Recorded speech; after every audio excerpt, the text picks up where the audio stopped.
લગ્નને જાજો સમય નહોતો થયો અને એમાં એ દીકરીએ પોતાની માતાને ફોન કર્યો અને ફોન કરીને કીધું કે મમ્મી એકચ્યુઅલી મારી સાસુ છે ને એ મારા કયામાં નથી રહેતી, મારે એની ત્યાં નહીં બને, તું કઈક આનો ઉપાય કર. આપણે કરતા હોય, ઘણા કરે. અને મમ્મી હોય એવી હોય, બેટા જરાય મૂંઝાતી નહીં, તમ તારે અમે બેઠા છીએ, એમ કઈ મરી નથી ગયા, તમ તારે જરાય સહન નહીં કરતી, કાંઈ પણ કહે તારે મને ફોન કરીને કહી દેવાનું કામ કીધું છે. અને એની જાતના કે સમજે હું, તમ તારે વહી આવજે તું. અને એ વખતે પેલી દીકરીએ ફોન કર્યો ને રડતા રડતા એમ કીધું કે મારી સાસુ છે એને હવે અમારી સાથે બનતું નથી, મારે એની સાથે નહીં બને, માં તું કઈક કર.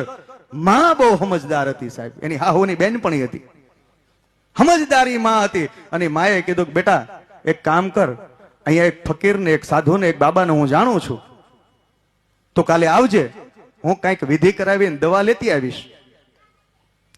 વિધિ પેલી બાઈ ગઈ, પેલી છોકરી ગઈ અને બીજે દિવસે પેલી માતાએ એને 30 પડીકી આપી. એ કે લે બેટા, રોજ તારી હાહુના શાકમાં, દાળમાં, ગમે એમાં ખાવામાં નાખીને એક એક પડીકી નાખજે. કે મમ્મી એકચ્યુઅલી છે શું? એ કે ધીમું ઝેર છે બેટા, 30 દિવસ થશે એટલે તારી હાહુનું ઓછું તમે કેશવ, પાણી ઢોળ જ કરવાનું, પછી કાંઈ નહીં, નો રહે ગયા.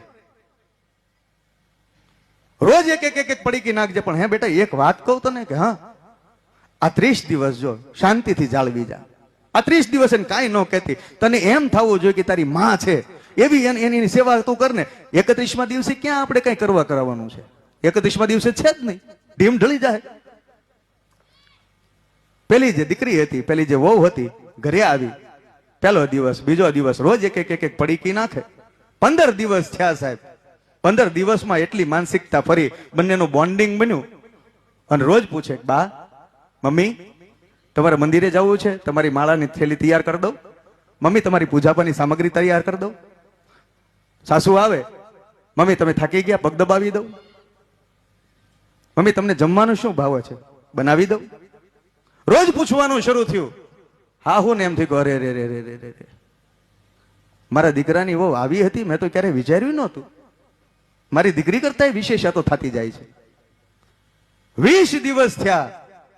20 દિવસે તો બંનેની વચ્ચે માં અને દીકરીનો જે બોન્ડિંગ હોય ને એવું બોન્ડિંગ સર્જાણું. 20મે દિવસે હાહુઈ કમરમાં જુડો હતો ને, જુડાની ચાવી કાઢીને વહુને આપી દીધી કે લે બેટા, હવેથી આ ઘરનું કંઈ પણ રખવાળી કરવાની, ઘરની જવાબદારી બધી બેટા હવે તું માથે ઉપાડી લે. હું કેટલા દિવસ જીવીશ મારું નક્કી નહીં બેટા, હવે તો અમે વૃદ્ધ થયા કહેવાય, હવે નક્કી નથી, પણ તું આને ઉપાડી લે, હવે આ કારભાર તારે કરવાનો છે, તું આ રાખી લે.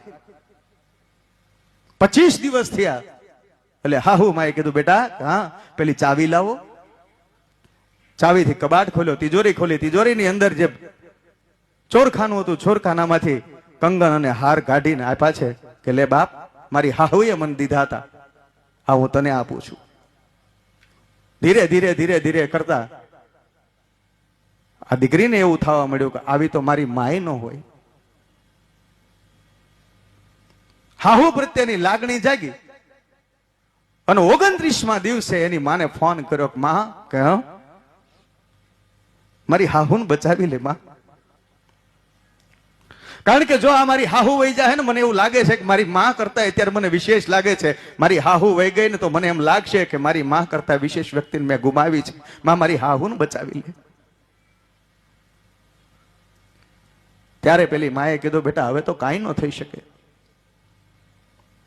કાલે મારે ને તારે બંનેને તારી હાહુમાંથી તને છુટકારો મળી જશે અને મારી વેવાણી વહી જશે, કાંઈ નહીં થાય. પેલી એટલું બધું રુદન કરવા લાગી.